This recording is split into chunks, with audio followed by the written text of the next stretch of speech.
ये भी सच्चाई है कि अभी भी देश में दो तरह की राजनीति चल रही है। एक राजनीति है परिवार भक्ति की और दूसरी है राष्ट्र भक्ति की।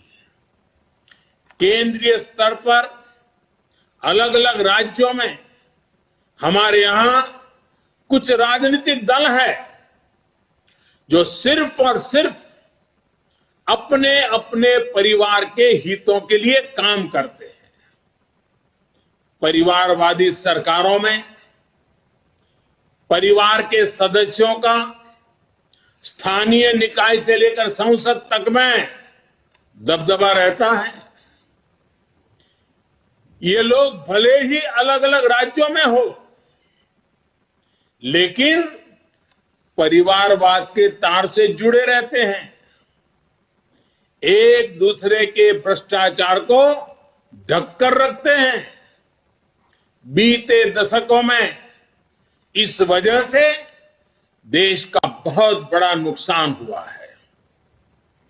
इन परिवारवादी पार्टियों ने देश के युवाओं को भी कभी आगे नहीं बढ़ने दिया।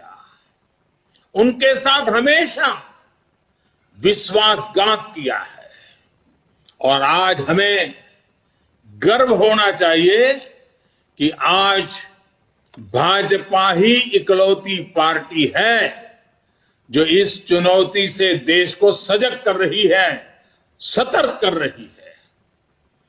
पहली बार भाजपा ने ही इसके खिलाफ बोलना शुरू किया और इसे चुनावी मुद्दा भी बनाया।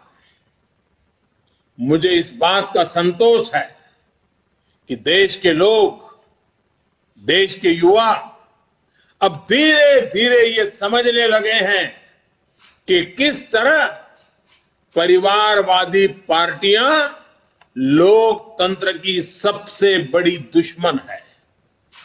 साथियों, लोकतंत्र के साथ खिलवाड़ करने वाली ये पार्टियां संविधान और संवैधानिक व्यवस्थाओं को भी कुछ नहीं समझती।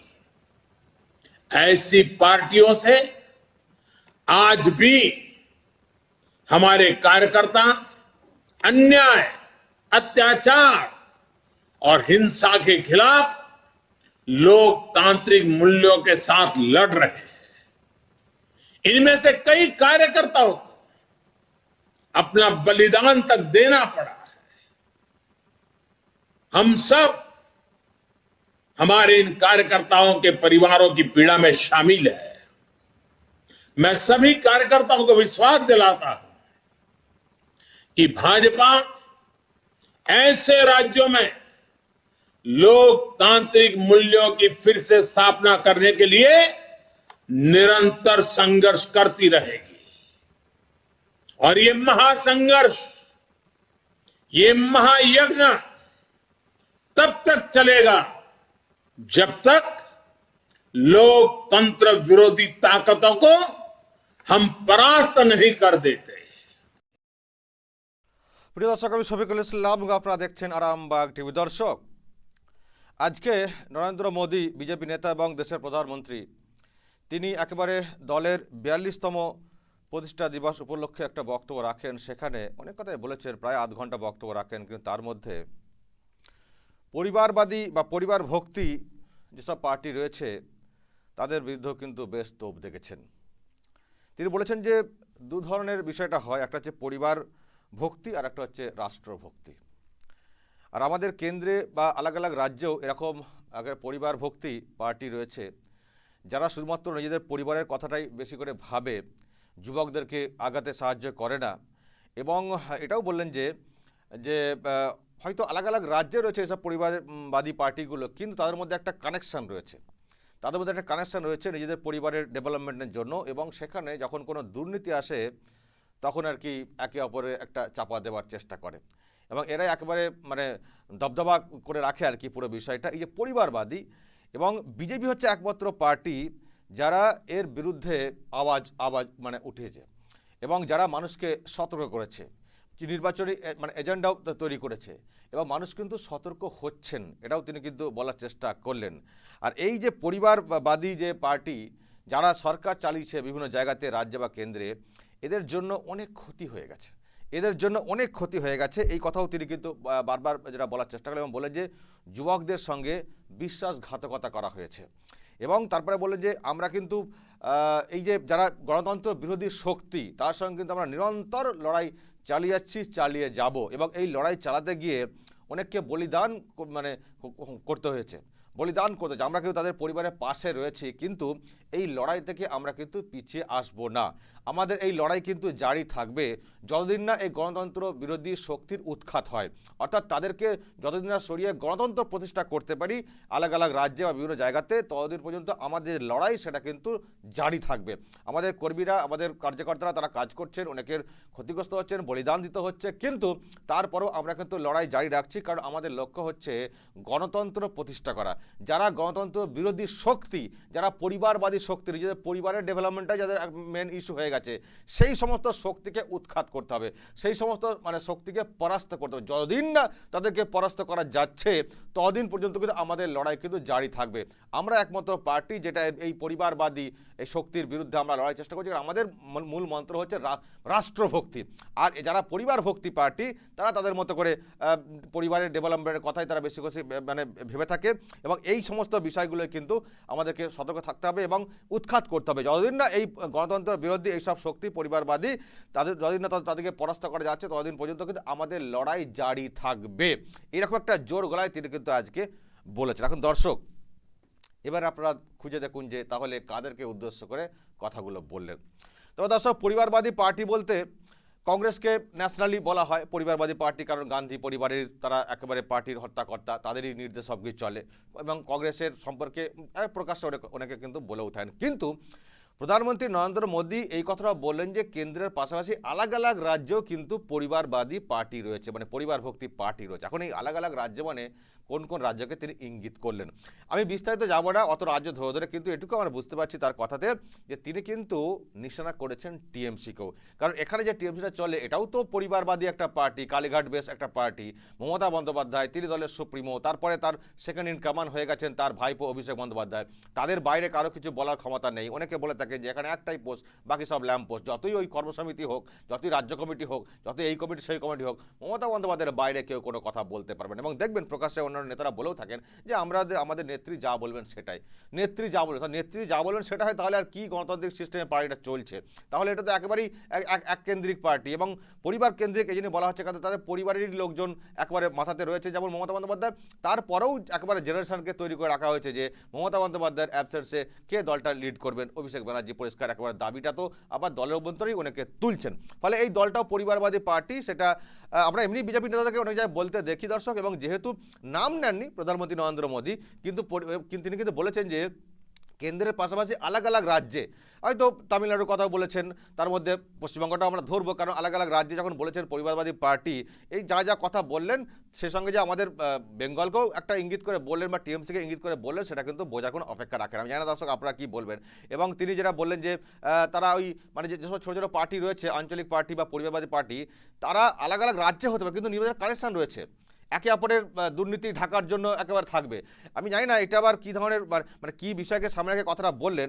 আপনারা জানেন যে কদিন আগেই রাজ্যের মুখ্যমন্ত্রী মমতা বন্দ্যোপাধ্যায় কিছু রাজ্যের মুখ্যমন্ত্রীকে চিঠি দিয়েছেন, যারা মানে বিজেপির বিরোধী যারা সরকার, মানে বিজেপি যেখানে সরকার নেই এবং যেখানে বিজেপি সরকার রয়েছে রাজ্যে, কিন্তু বিরোধী দল যারা চালাচ্ছেন তাদেরও নেতাদেরকে চিঠি দিয়েছেন, দিয়ে যেটা বলতে চাইছেন আমাদেরকে এক হতে হবে, এক হতে হবে, কারণ ইডি সিবিআই এইসব করে যেভাবে বিজেপি কেন্দ্রীয় এজেন্সিকে কাজে লাগাচ্ছে আমাদেরকে রুখে দাঁড়াতে হবে, এক হতে হবে। আমি জানি না এই কথা মাথায় রেখে আবার মানে আজকে এই ধরনের মন্তব্য প্রধানমন্ত্রী করলেন কিনা, যে এরা আলাগ আলাগ রাজ্যে থাকতে পারে, যেমন তামিলনাড়ুর আছেন এরকম আর কি, আর সবাইকে তো চিঠি দিয়েছেন। এবং হয়তো আমি জানি না এটা মাথা রেখে বলেন কিনা, যে যখন মুখ্যমন্ত্রী মমতা বন্দ্যোপাধ্যায় বলছেন যে সকলকে আমাদের এক হতে হবে, এই কেন্দ্রীয় এজেন্সিগুলোকে আমাদের পলিটিক্যাল ইউজ করা হচ্ছে, এই যে বিষয়টা যেভাবে চিঠি দিয়েছেন, আর আজকে প্রধানমন্ত্রী যারা বললেন যে আলাগ আলাগ রাজ্যে এই পরিবারবাদী পার্টিগুলো থাকতে পারে, কিন্তু তার মধ্যে একটা কানেকশন রয়েছে, তার দিয়ে একটা কানেকশন রয়েছে, যা একে অপরের ভ্রষ্টাচার সেগুলোকে রোখার জন্য একেবারে পাশাপাশি দাঁড়িয়ে পড়ে। এই যে বিষয়টা, আমি জানি না পুরো এই বক্তব্যের মধ্যেও ওই ধরনের বিষয়টা মাথাতে ছিল কিনা প্রধানমন্ত্রী নরেন্দ্র মোদীর, যেটা চেষ্টা হচ্ছে ইডি সিবিআইকে রুখে দেওয়ার একটা চেষ্টা, মানে এই যে একটা বিষয়, সেটা মাথা রেখে হয়তো প্রধানমন্ত্রী বলে থাকতে পারেন যে আলাদা আলাদা রাজ্যে হতে পারে, কিন্তু একে অপরের ভ্রষ্টাচার রুখতে তারা কিন্তু পাশে দাঁড়িয়ে পড়ে।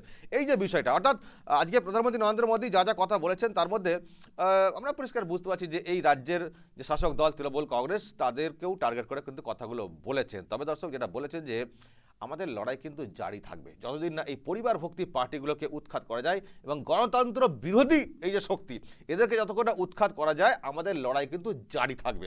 কর্মকর্তা যারা রয়েছেন, কার্যকর্তা রয়েছেন, তাদের সে পরিষ্কার বলেছেন আমরা আপনাদের পাশে রয়েছি, যার সমস্ত পরিবার বলিদান দিয়েছে তাদের পাশে আমরা রয়েছি, আমরা আপনাদের সকলের পাশে রয়েছি, আমাদের লড়াই কিন্তু জারি থাকবে যতদিন না এই গণতন্ত্র বিরোধী শক্তিকে পরাস্ত করা যায়। সুতরাং দর্শক এখান থেকে একটা ইঙ্গিত মিলছে যে অন্য রাজ্যের কথা যখন বলছেন নিশ্চয়ই পশ্চিমবঙ্গের কথা তার মাথায় রয়েছে, হয়তো বলতে চাইছেন যে যতক্ষণ না এই রাজ্যের এই যে শক্তি যেটা শাসক দল তৃণমূল কংগ্রেস সেটাকেও পরিবারবাদী পার্টি হিসেবে বলা হয়ে থাকে, এই শক্তিকে যতক্ষণ না উৎখাত করা যায় ততক্ষণ পর্যন্ত কিন্তু আমাদের লড়াই জারি থাকবে। অর্থাৎ নরেন্দ্র মোদী তাদেরও নজর যে রয়েছে কোন কোন রাজ্যে কী কী হচ্ছে গণতন্ত্র বিরোধী কার্যকলাপ এবং সেখানে কোন কোন পার্টি রয়েছে পরিবারবাদী এবং তারা কী করছেন এবং তাদের উৎখাত করার জন্যও কিন্তু তাদের মধ্যে যে ভাবনাটা রয়েছে সেই ভাবনাটা তিনি কিন্তু একেবারে বলছেন এবং একটা ভোকাল টনিক আর কি ওই যেভাবে লাস্টে দিলেন যে আমাদের কিন্তু জারি থাকবে, লড়াই জারি থাকবে, এই যে বিষয়টা এই ভোকাল টনিকটা কিন্তু নিশ্চয়ই হয়তো তাদের দলের নেতাকর্মী যারা তারা উদ্বুদ্ধ হবেন। দর্শক এখন দেখা যাক তারা যেটা বলতে চাইছেন যে উৎখাত যতক্ষণ না হচ্ছে ততক্ষণ মতো আমরা থামছি না, এখন তারা কতদিন উৎখাত করতে পারেন দর্শক সেটা কিন্তু দেখতে হবে। তবে দর্শক আমি শেষে আরেকটা বক্তব্য শোনাবো যেটা দিয়ে তিনি শেষ করেছেন, আমিও সেইটা দিয়ে শেষ করব যে তিনি দেশের প্রধানমন্ত্রী হতে পারেন, দলের একজন বড় নেতা হতে পারেন, কিন্তু তিনি নিজেকে একজন সাধারণ কর্মকর্তা হিসেবে যেভাবে তুলে ধরলেন লাস্টের দিকটায় বক্তব্যে দর্শক, এটা হয়তো বিজেপির যে কোনো নেতা যারা কর্মী রয়েছেন তাদের কাছে খুবই উদ্বৃত্তের যে তিনি যে ধরনের কথা বলছেন, এত বড় মাপের নেতা দেশের প্রধানমন্ত্রী, তিনিও দেখুন একজন দলের একজন কর্মী হিসেবে বা কর্মকর্তা হিসেবে বা কার্যকর্তা হিসেবে কীভাবে নিজেকে বললেন। দর্শক আগে শুনুন তারপর আমরা আলোচনাতে আসছি। और एक कार्यकर्ता के रूप में पार्टी मुझे जो आदेश करेगी मैं भी कार्यकर्ता के रूप में पूरी मेहनत करूंगा। आपका साथी कार्यकर्ता होने के नाते यही मेरी आपसे भी अपेक्षा है। मुझे पूरा विश्वास है कि हम सब मिलकर इसी तरह राष्ट्र सेवा के यज्ञ में अनवरत लगे रहेंगे। आपके प्रयासों से देश अनंत ऊंचाइयों तक पहुंचेगा। इसी भावना के साथ आप सभी को एक बार फिर बहुत बहुत बधाई, धन्यवाद। দেখলেন দর্শক একজন প্রধানমন্ত্রী যে কোনো নির্বাচনে যার বক্তব্য ছাড়া মানে ঠিকঠাক প্রচার হয় না, এত বেশি ইউজ করা হয় নরেন্দ্র মোদীকে প্রচারে, তিনিও বলছেন যে আমি একজন একেবারে একজন কর্মকর্তা, যে পার্টি আমাকে যা বলবে আমি সেটা করব।